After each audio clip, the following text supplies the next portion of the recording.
Blackhawks fans, welcome back. After a bit of an extended absence, we are the Four Feathers Podcast. This is season 7, episode 11.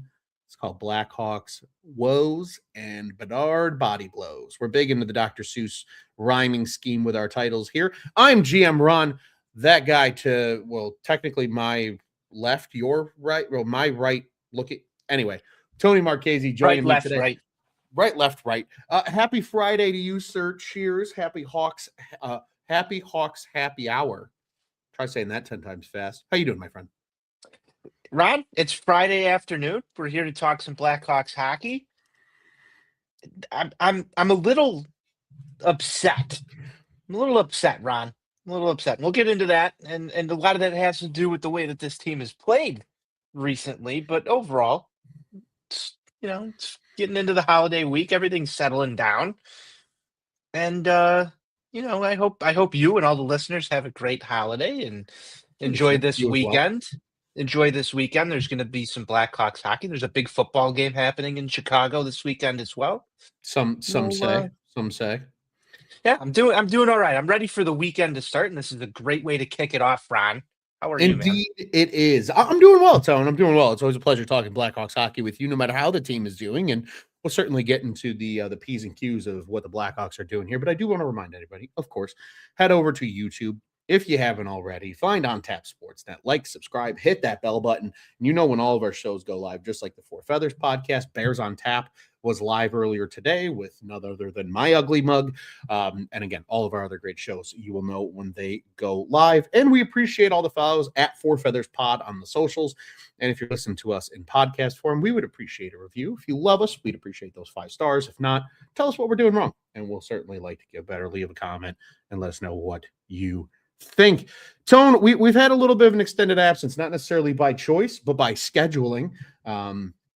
As I think a lot of people have grown to learn here around the On Tap Sportsnet world, that you are the heartbeat, and I am the next valve off of the heartbeat of this operation. So it's been a little bit of a busy time for us, but it's good to be back. It's good to be talking Blackhawks hockey, and unfortunately, there's a lot to get to here, and we're going to cover it obviously at a very high level and share our thoughts. Because Tone, obviously, no Connor Bedard, he's on the IR.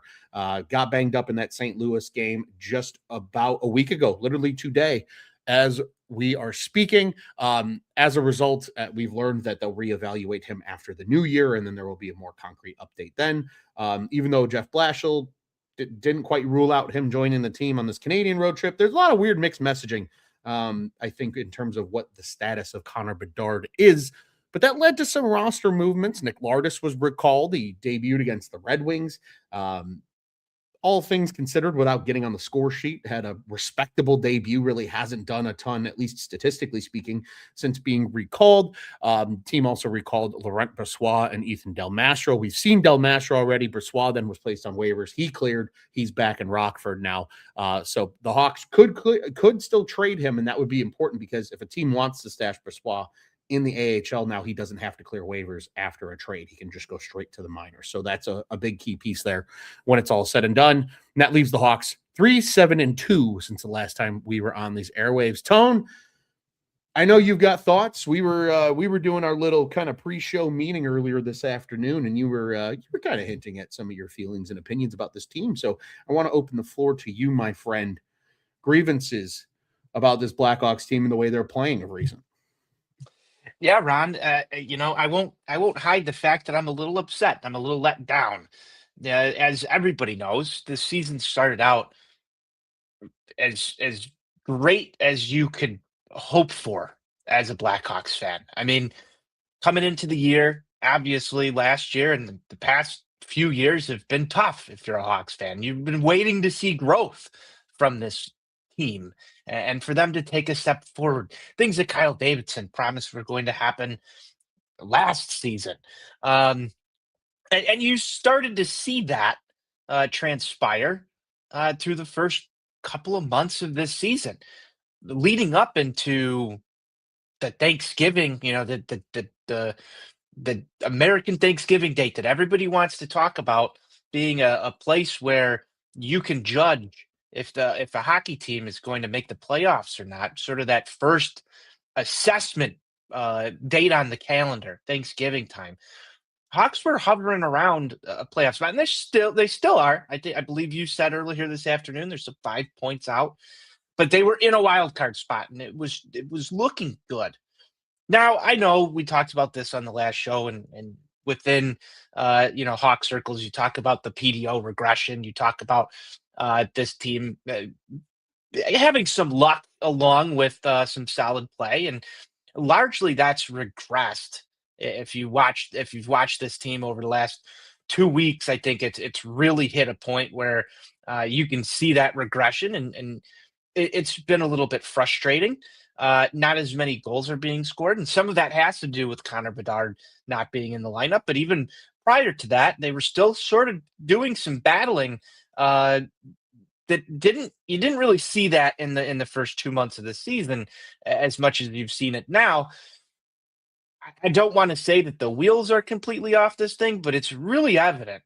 It's really evident, at least to the naked eye, that Connor Bedard, his presence in this Blackhawks lineup covers up a lot of bad because he is a superstar. He does elevate the play of others around him.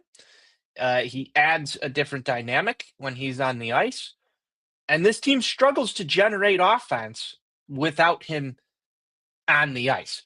So, Ron, I'm a little angry right now with what with the product. I feel like since he's been gone, some of these games, in particularly the last two, have been tough watches.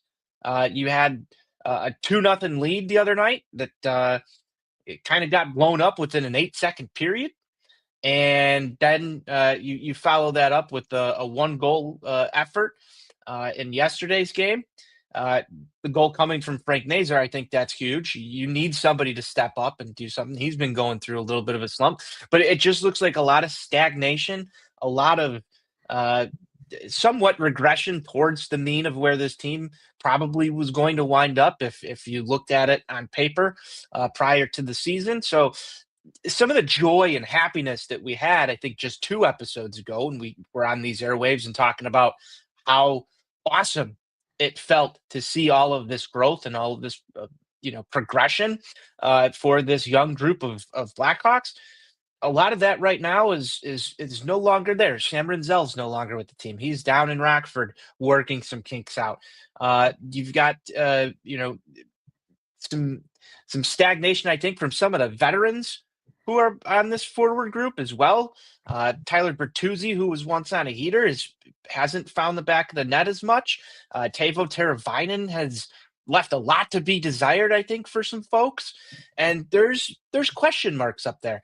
And then you go back and, just to highlight and close this all out, you look at some of the goaltending.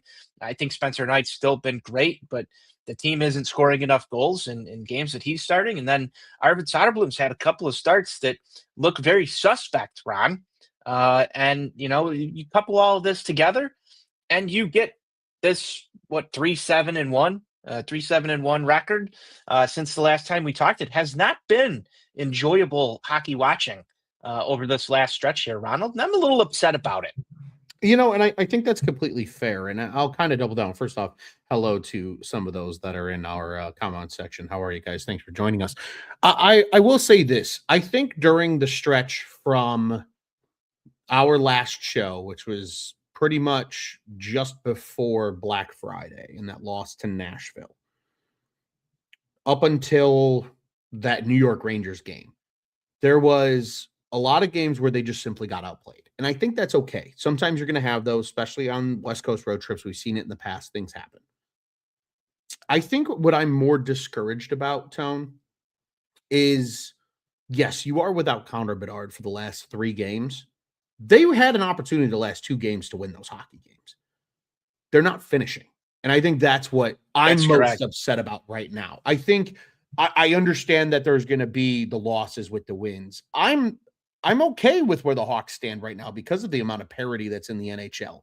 Really, outside of, and you and I talked about this earlier, but want to hear the listeners to hear this. Really, outside of the Dallas Stars, the Minnesota Wild and the Colorado Avalanche, who, of course, all ironically are in the Central Division. The rest of the NHL is all kind of in the same tier in terms of point differential, things like that. I know everybody's focusing on the bad because Chicago sports fans can't do anything else but focus on the bad, and that the Hawks are only 3 points out of the last spot in the West, but they're only 5 points out of a playoff spot. That's just how weird the NHL is this year. And it's not just the Western Conference. The Eastern Conference playoff picture mirrors that kind of pattern as well. So I think what I'm most upset about, though, is you need these veterans to step up right now in the absence of Connor Bedard. And I don't expect them to win every game. But a 2-0 lead deep into the third period against a sleepwalking Toronto team this year compared to where they've been in the past, that should have been a victory. If not at least 1 point, you salvage and you somehow get that to overtime, right? And then you give yourself a chance and see what happens. And I think Spencer Knight played great in that game. I have no quarrels about what he did. Then you go back to the Montreal game. It's 1-1 after 2 periods. You have them right where you want them. And then they come out flat again in the third. I was getting accustomed to this team being a bad second period team, and I was kind of okay with that because then it usually meant they showed up in the third period and took care of business. Now they're starting to regress into, we'll play 40 good minutes of hockey and then we'll piss it away in the last 20. And that, to me, doesn't symbolize growth. That's why I'm upset about what the Blackhawks are doing. I'll take a loss if they play their best and the other team's just simply better and shit happens. So be it. That's still growth. You're still teaching these young guys how to play a full 60 minutes of hockey. This shit the last 2 nights, or I guess in the last 3 nights, but the last 2 games, that's not going to fly. Because right now, the Frank Nazars, the Artem Levshinovs, who got scratched because he was late to fucking practice, like, these guys need That's to something learn. we got to talk about too. Definitely. By the way. And I think these guys need to get this experience. They need to understand that Connor's not always going to be there to bail you out. It can't be the Connor Bedard show at all times. I know he's a great hockey player, but you need other guys to be able to step up in his absence, or if he's going through a bit of a slump at some point in his NHL career. We've seen it in the past. So I'm hopeful that they take those last 2 games and they kind of learn from it. And I really hope they come out on Saturday against the Ottawa Senators and take care of fucking business.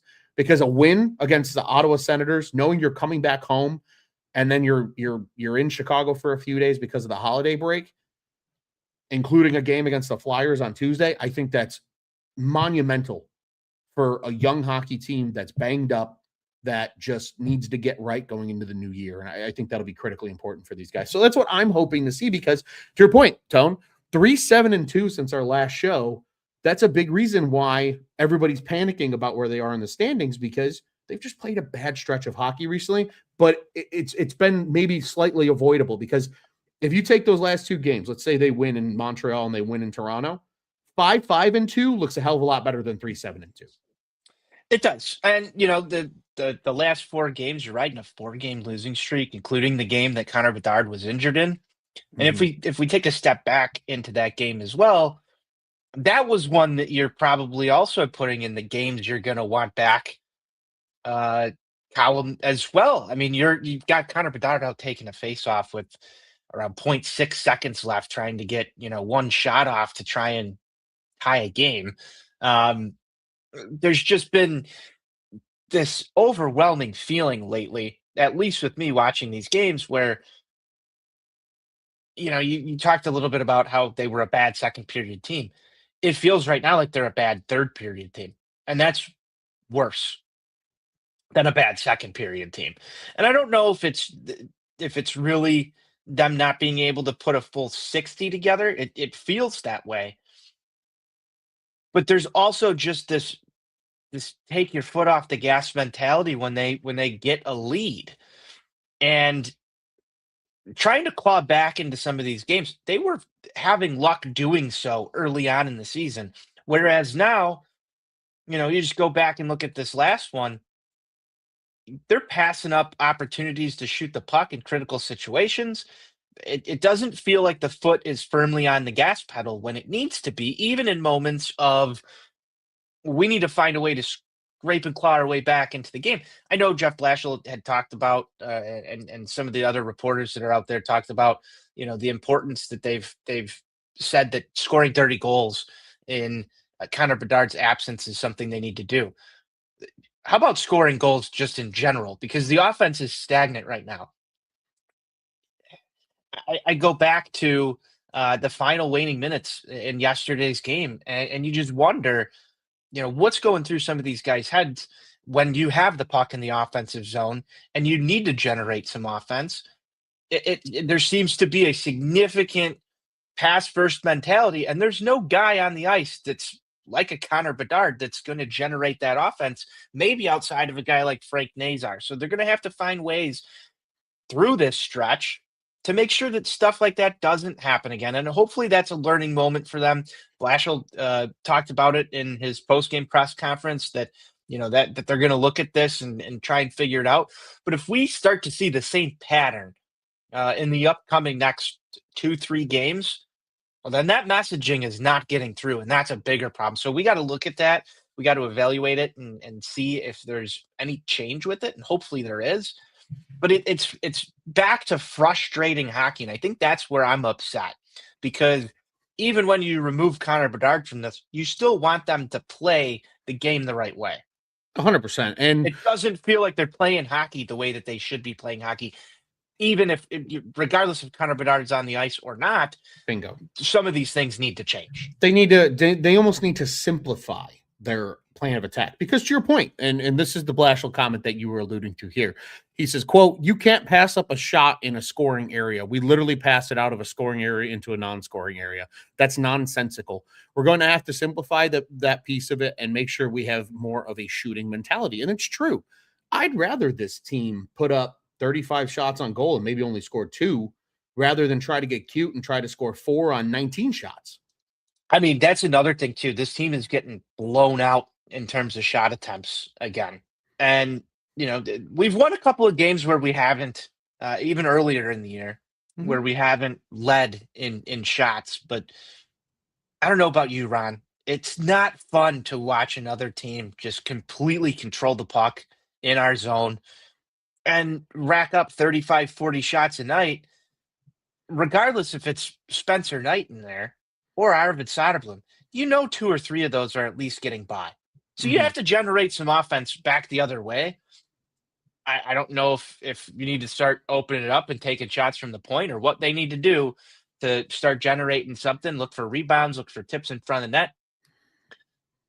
I don't know what the answer here is. I'm not a hockey coach, but the same patterns that we saw last year almost have started to creep up with this team a little bit. And, that's not something that I expected really to happen as much as it has over the last half a month. I think what we need to remember too, though, is Blashill's system is going to allow chances. Like, that's just kind of the nature of it, because the D gets active and gets aggressive at times on pinches and things like that on the wall. So I'm okay if they get outshot in a game, because especially if those shots are just Knight can see them, they're easy stops. It keeps them in the flow of the game, whatever. It's the high danger, it's the long possession times in the zone. It's that kind of stuff that this team's not built to withstand. And again, it shows that there's still some horses missing from the stable that are going to be a part of this Blackhawks team to truly be competitive, right? Connor Bedard missing is surely a big piece, but a Frank Nazar continuing to get better over the course of this season and into the future.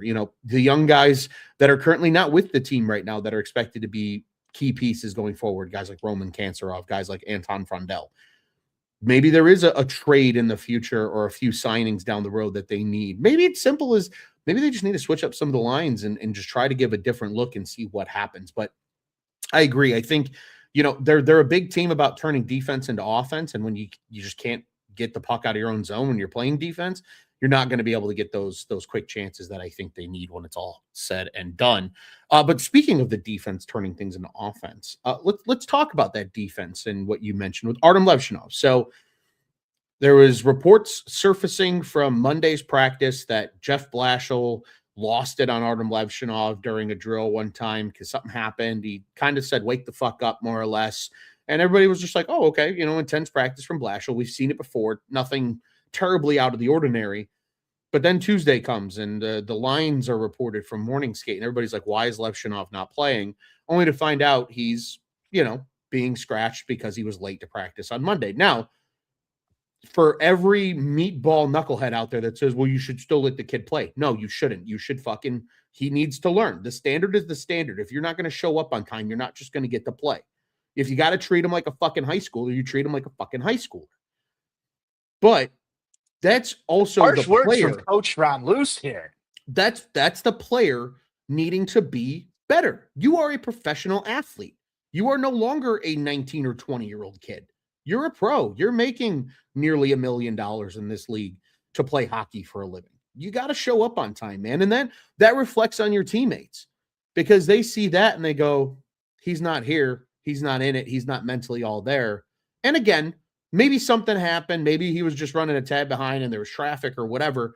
But you got to prepare for that kind of shit. You got to be there on time because there was some reports that came out that said he was still there 40 minutes before practice, but the Blackhawks have I guess their standard that Blashill's talking about is that you show up an hour beforehand. So I know that came into question during the week. I saw that.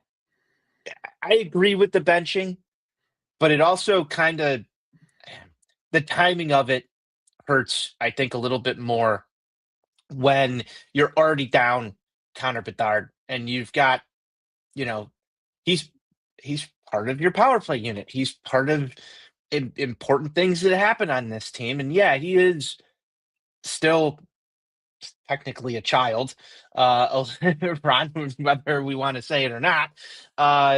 He's still young. I think it's something that he'll learn from. And I don't know if he really cost the team a game per se by missing, but you want to see your best lineup on a night in and night out basis. So hopefully Artem Levshunov is no longer late to practice going forward here. Agreed. And I think Artem Levshunov strikes me as the kind of player that once something happens once, he's like, I got it. I'll be better. That's on me. And, especially too, because to what we heard from Blashill in the drills on Monday, right?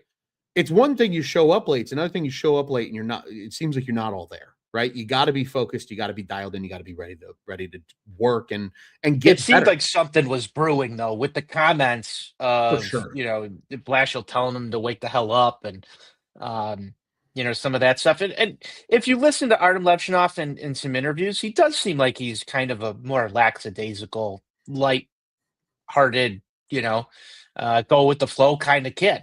Sure. Whether or not that's the when he's on the ice, I don't think that really translates all the time. But maybe it goes back to what most coaches tell you in youth sports: the way you practice is the way you're going to play. And I commend Jeff Blashill for having a backbone because it seemed like that was something that may or may not have registered underneath Jeremy Colleton or Luke Richardson, for that matter. So. And hopefully a lesson is learned here and we don't hear any more headlines about this going forward. Agreed. I hope it's just a one done thing. But again, I think to everybody that's out there, if you've played sports, even in your youth, you'll understand. Like you got to be there. You got to, what the team says, what the team says, you got to show up. You got to do what you got to do, and if you're not there timely, that's, you have to be punished. And it's not even necessarily that Jeff Blashill wants to do that. But again, the standard is the standard. And if you let one guy get away with it, then everybody thinks they can get away with it. And then you really start to fuck with the culture and then things can go really, really south unless you set the tone right away and hold that standard up strong. So you were happy with this. You were happy with this development then.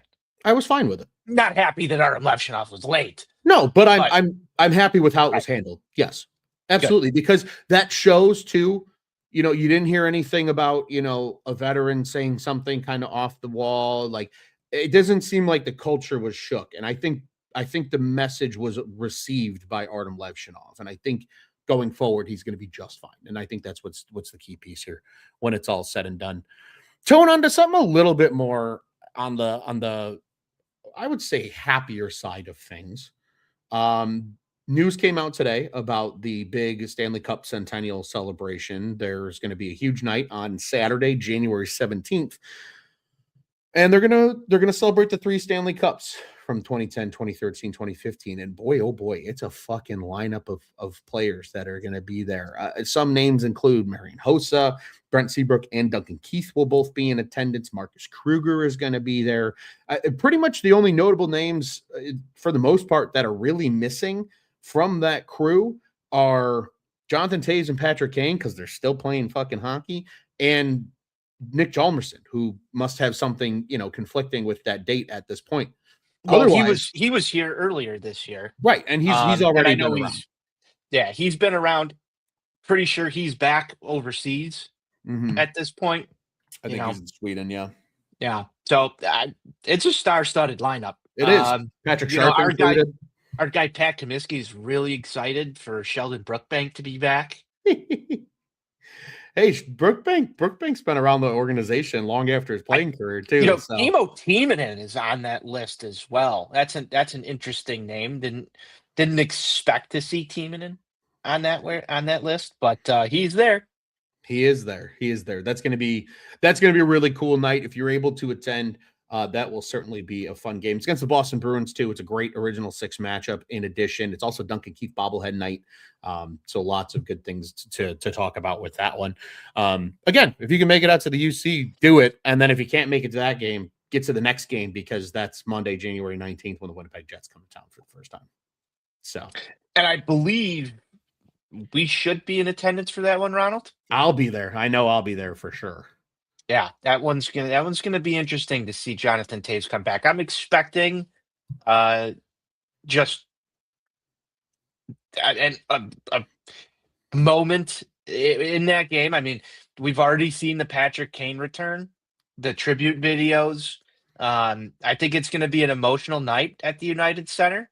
There should Definitely. be a very large and long standing ovation for Jonathan Toews, and it hasn't been a great season for Taser up in Winnipeg. Started kind of okay. Mhm. But I've seen a lot of rumblings that people up in Winnipeg have been a little disappointed in Johnny Tay's performance so far this year. I'm not sure what they fully expected out of him, but it'll be good to see him on the ice at the United Center on the 19th. Man, I'm looking forward to that one a lot. I am as well. Certainly a game that's going to be a lot of fun to attend. And yeah, you're 100% right in terms of some of the numbers here. Jonathan Taves, he's averaging only about 15 minutes of ice time per night. I mean, he's playing kind of in a bottom 6 role for the Jets right now. I'll tell you what, he is still doing at a high level, and that's winning faceoffs, 62.5%. He's still the Johnny Taves of old. He's a negative 13 plus minus, only 9 points, 3 goals, 6 assists in 33 games. So I don't know what people were expecting out of a 34, 35-year-old Jonathan Taves at this point in his career. But I mean, he's still technically a top 10 scorer on the Winnipeg Jets. It just, they're very top heavy with players like Morrissey, Velarde, Scheifele, and Connor pretty much leading the way right now for the most part in terms of their offense. So It's so interesting to see Jonathan Taves in the comeback form on another team be sort of a bottom 6 role guy, and I know that's a far cry from what he meant to this Blackhawks organization, but I think it'll be good to see him regardless, of his stature at this point in time, and hopefully he doesn't hurt us as much as Patrick Kane was able to in some of his returns to the United Center. Tony, if there's ever a night to bet a Jonathan Taves anytime goal, it's going to be that one. I'm telling you right now, man. I don't I was lucky I enough. don't blame you if you put some money down on it, Ronald. I think that I might have to dabble as well. I don't typically bet against the Chicago Blackhawks in any way, shape, or form. But I probably should have laid a little bit of money on Patrick Kane the other night. Indeed, indeed. I'll tell you what, I still recall very vividly the final game for Jonathan Taves in a Blackhawks uniform. I bought the tickets like 4 months, almost 3 months before the actual game. I believe we were all there for this one. Yeah, it was like 30. I got them for like $30 a ticket. Of course, once it was announced, the ticket shot up to like $90 or $100 a ticket for the same area. Was pretty proud of myself for the foresight there. But I'll tell you what, man, that was the easiest Jonathan Taves anytime goal scorer bet that I've had in my entire life. It was like, of course he's going to score in his last game as a Hawk. Why wouldn't he? And then, of course, because the Blackhawks lose that game in overtime, they get the third best odds for the lottery. And of course, that results in Connor Bedard. So it was a pretty significant game in hindsight when it's all said and done. Taves almost ends it in overtime. Would have won me a shit ton of money. But instead, the Flyers came back down and scored, and that was neither here nor there. But all kinds of fun when it comes to the United Center. January is going to be a big month at the UC. Not a lot of hockey for the Blackhawks the rest of the month at the UC. We mentioned the Flyers game. We'll talk a little bit about that toward the end of the show here. But games against Pittsburgh as well as the Islanders coming up before the new year. But that's about it at the UC. So kind of a light month for Blackhawks hockey at the United Center in December, but we'll see them quite a bit in January at home on 1601 West Madison. Tone, we talked about it a little bit, but just as a standings update, I want to remind everybody. Yes, the Blackhawks are 3 points removed from the basement, but they're also 5 points removed from a playoff spot as it stands today. They also have games in hand over 4 of the 5 teams ahead of them. Winnipeg is the only team they don't have games in hand over, but they are games in hand over Utah, San Jose, Edmonton, and St. Louis. So it will be interesting, to say the least, when it's all said and done, about what happens, what transpires. Obviously, Connor Bedard's health, and whenever he returns, will be a huge piece of that. But we'll just have to wait and see how the standings continue to shake out. But that's where you have any predictions on Connor Bedard's return, Ronald? I think I told you this a little bit earlier today, and I think I'm going to stick with it. I feel pretty good about it. I think he's back. I would say he will be back before that game on January 17th that we just talked about. I think he'll be back before that. That might be his first game back, but I think he'll be back before that, because by then it'll be almost a month removed. And I would think if it's the injuries that people have hypothesized it to be, they typically say like a 2 to 6 week timetable. And because it wasn't from, far away and force couldn't really be built up on that shoulder, I would say 4 weeks is probably a safe estimate. So I would expect Connor Bedard back no later than that January 17th game. I think there's a chance we see him even sooner than that, though. Yeah, the rumor out there, and again, not confirmed, was separated shoulder. Grade 1, 2 to 4 weeks. Grade 2, 4 to 8. I want to say, just from, if that's the case, 4 to 6 is probably around there. The one thing that sort of tripped me up on this was that they said no surgery for now, and that they were going to rest and rehab it. It kind of worries me that this could be around a grade 2, moderate, on the closer to severe end, which could potentially lead to surgery down the road. Now, if he rests, rehabs, tries to go out there and it's not fully healed, are we looking at a scenario where they're trying to just push this into the offseason to get Bedard healthy and play out the rest of the season? If that's something he wants to do. Again, this is all just me speculating right here on air. But the fact that they said, like, they didn't rule it out 100%. They just said this was the plan, never gave us the injury. It kind of makes me worry that we're doing the same thing that some baseball teams do with pitchers when it comes to Tommy John, where, all right, we're going to rest it up a little bit and see what we can get out of this. Mm-hmm. And then 9 times out of 10, Ron, you're a baseball fan, you know this, it doesn't go the way you want it to as a fan. So I'm a broken sports fan, Ron, and I think you know that. Oh, yes, you are. I'm sitting there waiting for the other shoe to drop, where we get into January and they say we're going to reevaluate it, and then all of a sudden another shoe drops and it's, okay, this injury is much more serious than what we were led on to believe, and we might have a bigger issue. If that's the case, there's going to be a lot of mad Hawks fans. Yeah, myself included. But I want to throw some caution out there, because I'm telling myself, Ron, I'm telling myself right now, let's hold off expectations for him to be back in January. I think a more appropriate timeline for myself, and if it comes earlier, I'll be happy. But I'm telling myself, you don't see him until March. He's going to rest through the Olympic break. He'll come back in March. finish off his season. And then if something needs to be done, maybe it transpires in the offseason if that's surgical intervention or anything like that. Again, all speculation, but I'm trying to set myself up not to be angry when we get to January and they say this is going to be a couple more weeks, which then leads you into the break. So that's where I'm at with it. Again, could be totally wrong. Hope I'm wrong. Hope I'm Yeah, wrong for sure because the Hawks need him back as soon as possible. But at the same time, you don't want to risk anything long term. I of get course. it, but I'm just being ultra conservative with this and saying we might not see him until after the Olympic break, which is unfortunate. Yeah, completely fair. I think something too that's interesting to keep in mind as well is the way that Blashill talked about it. It sounded like he was already injured, that he was kind of banged up already and playing through something as it was, and it sounded Which like it was more of an was it, aggravation of something that was already there. which was very interesting to me that that comment was made. Um, because he did mention that it didn't take place on that play, but it looked kind of obvious that something went wrong there, Mhm. and that's where a lot of pain was induced. Um, my question would be, why is he taking a face off if that was the case? Well, I think you certainly don't wanna give teams the insight that he was hurt, because if that's the case, doesn't matter where he is on the ice, they're gonna go after him. So, I think they were just play as normal, and it was just an awkward play of how everything happened with Shen kinda getting the stick up high on the shoulder. That's why I'm wondering if it wasn't super severe and it just re-aggravated it maybe a little bit.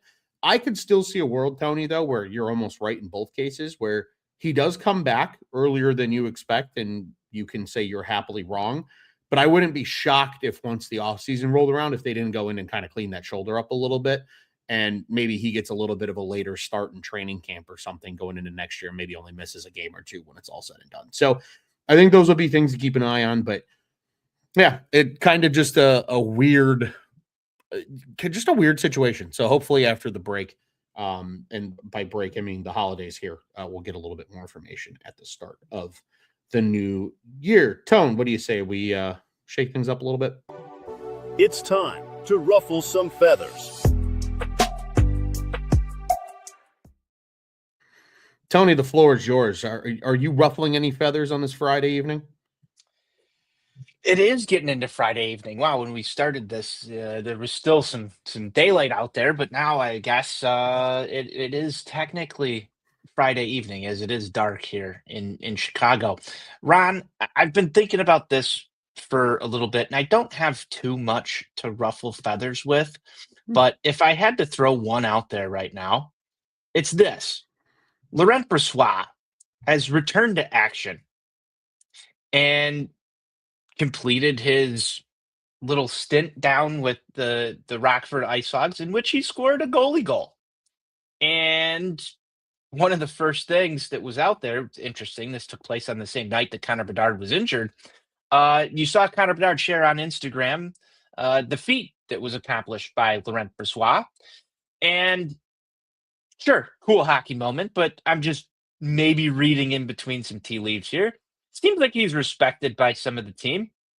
And Arvid Soderblom's maybe had a little bit of some troubles, let's say that, troubles in net for the Chicago Blackhawks of recent.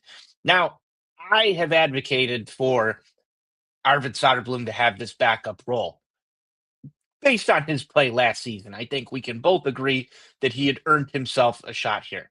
However, if no team is willing to take on Laurent Brossoit after he cleared through waivers and was sent back down to the AHL, I think you should probably give him a shot at some point at the NHL level this year. Now, whether that means carrying three goaltenders or placing Arvid Soderblom on waivers, I don't know. I think the team is very hesitant to do so.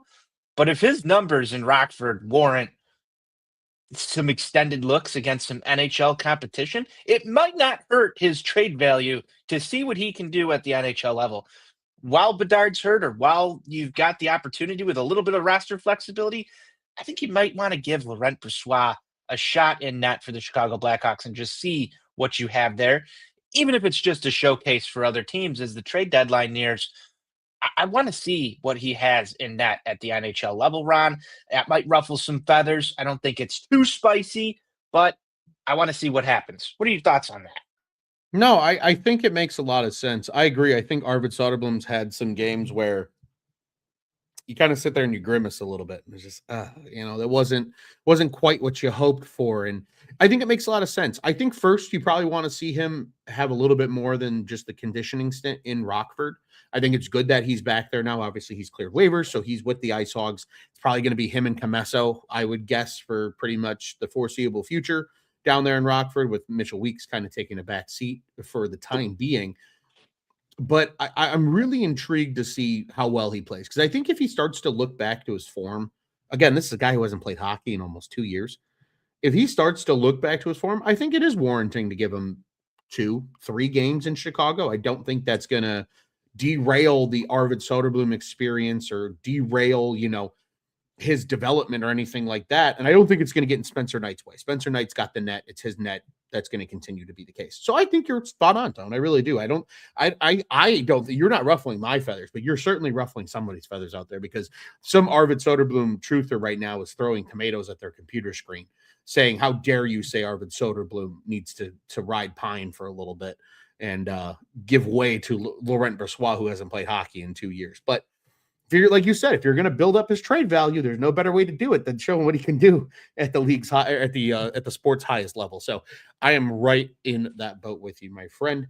Tone, I also, I was really sitting here thinking about this, and I really don't have a lot of feathers to ruffle right now. I think this is the feather I have to ruffle. And this is just me being more Ron Luce, I think, than anything else. I like to think I'm a glass half full kind of person. Just because the Blackhawks are 3 points out of the basement of the West does not mean people need to panic and fucking throw hissy fits online. Because is this for me? Are you going to ruffle my feathers here? Are you trying to ruffle mine? It's not intended to ruffle your feathers, Tony, because I think you have a sensical opinion of it. I've seen a lot of people already saying the season's over and tank for McKenna and all this nonsense and bullshit, and I think that's dumb. And here's why. If you're going to throw the season away, then you're throwing a season away of growth for all the young players on this roster, even if Connor Bedard's hurt. You got to continue to try to win hockey games. And I hope they do continue to start winning hockey games at some point here. I really hope they kind of catch a little bit of heat and at least can play adequately. And yeah, maybe you lose to the better teams, but you put up a good effort and you beat some of the teams you probably should beat. They need to continue showing growth. You're going to have 2 lottery picks. Who the fuck knows? One of those might end up in the lottery and you might have a shot at McKenna. Who knows? Who knows what happens? That's the beauty of having that Florida pick right now while they're struggling a little bit. Granted, they're 6-3-1 in their last 10. They're starting to kind of feel their groove again. So maybe that will fall out of the lottery at some point this season. But it's certainly worth at least trying, right? You never know. The Islanders were able to conquer the first overall pick from the 11th spot. It doesn't mean jack shit if you're in the top 3, only to fall maybe to 5 because 2 teams leapfrog you. We've seen it happen time and time again. Continue to win games. It's a deep draft this year. There's a reason that teams were happy to trade away 2025 picks and not so happy to trade 2026 picks away because of the depth of this draft. I think the Hawks, in a perfect world, can still win hockey games, still focus on the growth of these young players that are currently on the roster. And then when it's all said and done, probably get 2 really good players if that Florida pick remains a lottery pick in the top 15 of the draft. And I think we'd all sit here and be happy about that if it ultimately shook out that way. So, to the people that are already back on Tankathon, get out of your fucking stupid habits of being a Chicago sports fan. We're turning the goddamn corner here, all right? Stop being negative. The Bears are good. The Hawks are improving. We want better hockey, and we've seen that so far. I think these last 2 games showed they can still compete with good teams. They just need to finish. And I think they'll get there, and I think it's coming, and I think they got the right guys in that room. You know who I think is going to be a big shot in the arm, Tone?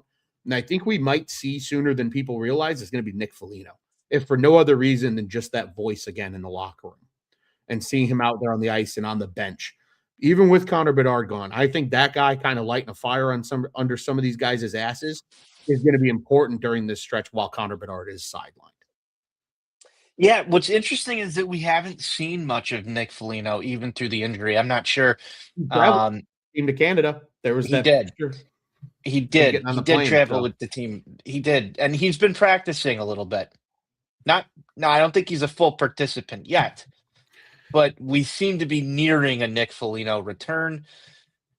I think you're right. He could be a shot in the arm, but I also what's interesting when you bring that up, I haven't really missed him too much. Have you? I've missed.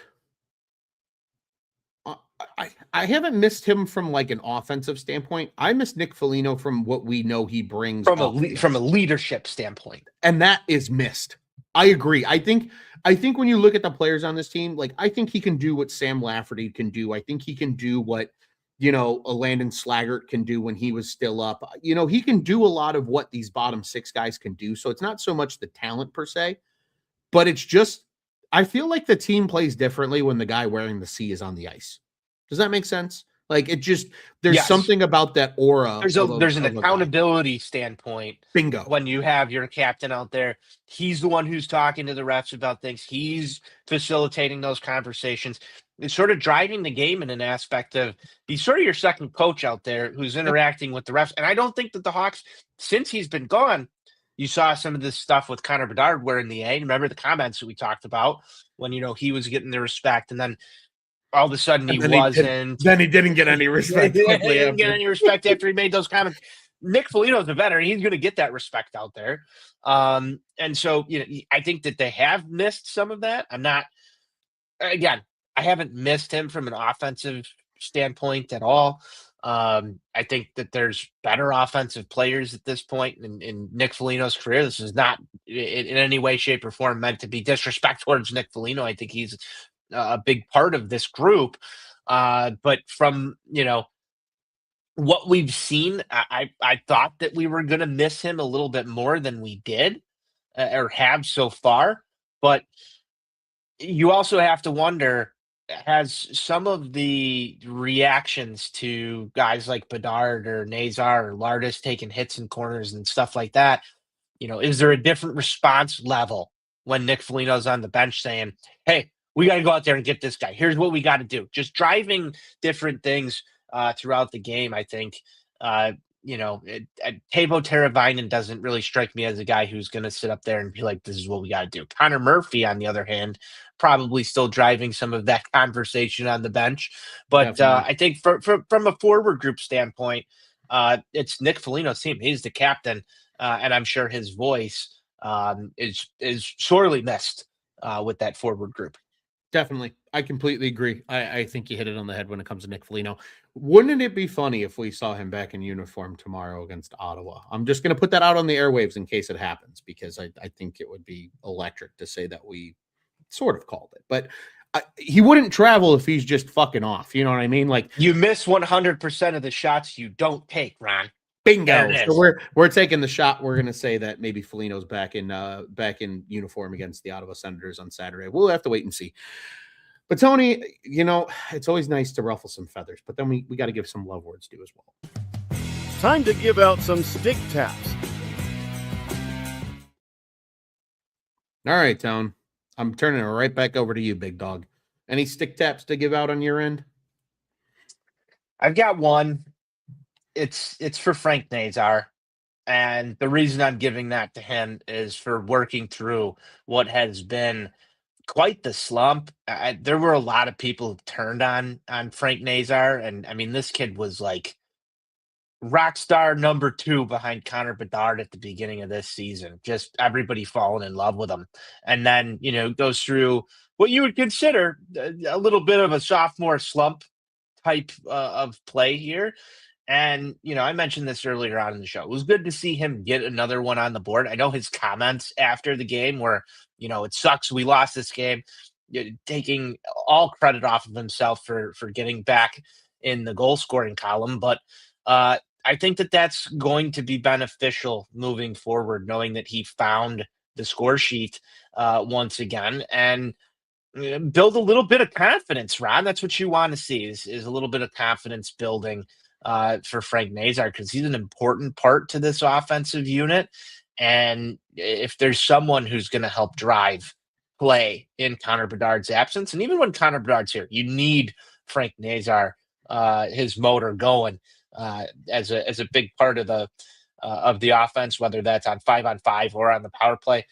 Frank Nazar getting one into the back of the net is important for this team moving forward in the short term. So stick taps to him for getting off the schneid. Well said. Well said. I agree. I noted it in our game preview for that Montreal game. I said this is the perfect opportunity for Nazar to get out of his slump and continue his dominance as public enemy number one in Montreal, and he sure as fuck got to do that. So agreed. Stick taps to him. I think him getting the monkey off his back, you saw it in his celebration a little bit. He kind of ripped the monkey off his back on his way down the bench. I think that's going to be critically important for this team moving forward, especially if Bedard is out for any extended period of time, as you noted. Happy Friday, and hey, everyone, from Daniel Berry Sports Highlights. Happy Friday to you as well, sir. It's nothing better than a Hawks happy hour on a Friday to get the weekend started. Tone, my stick taps are going to go out to head coach Jeff Blashill. Some would call him Jim early in the season when they're not paying attention and producer notes are not up to speed. But Jeff Blashill holding the accountability, I feel like, especially now during the bad, it's really easy to toot the horn to the coach when things are going well. It's when things are going bad that you truly see the reflection of what kind of coach and what kind of person and what kind of leader your head coach is and how the players respond to that individual. And I think right now, I think Jeff Blashill has done a great job. I really do, because I know they got beat by Detroit. They lost 4-0, but he even said, he's like, I thought we played it with good pace and we just couldn't get the offense going. And then in that Toronto game, it's, hey, we need to learn how to fucking finish because we had that game. We need to be better. That's on us. And then after the Montreal game, hey, that's nonsensical. Why are we not shooting the fucking puck? You wouldn't have seen that in years past with coaches like Jeremy Colleton and coaches like Luke Richardson, right? Where they would almost dance around that in an answer to something like that. They would say, well, we would like to get more offense going and shoot the puck a little bit more. And, we're going to work on that. We're going to, talk with the guys about, taking the right angles and when the shots on net are there to be made, we need to make them, right? They give you some very poetic, diplomatic, political answer.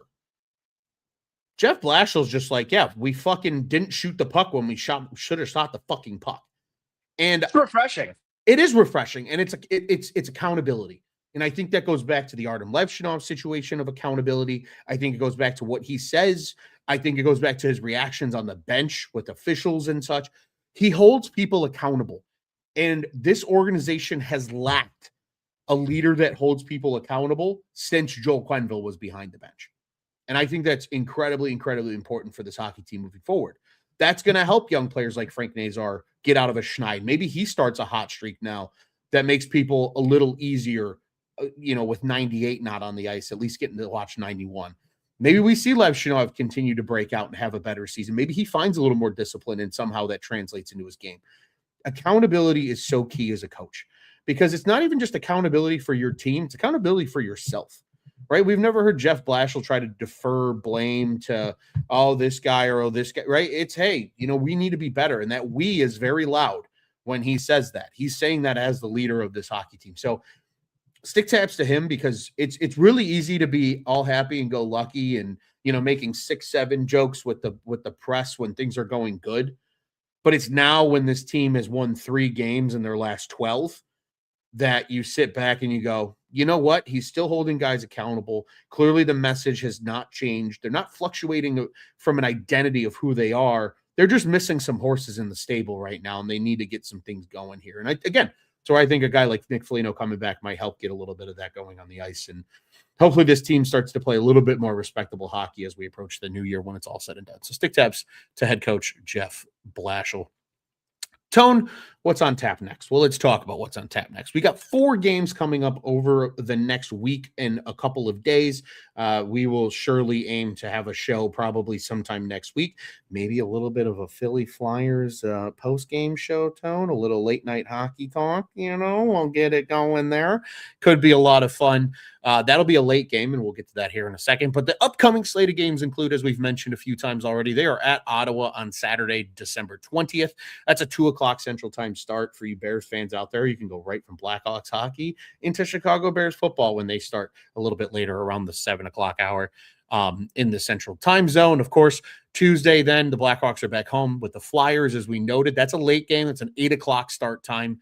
We all know that's probably going to be more like an 8:40 start time because TNT just is going to TNT with the double headers. Brutal for those on the East Coast. Brutal for those on the East Coast, but they will have to live with it.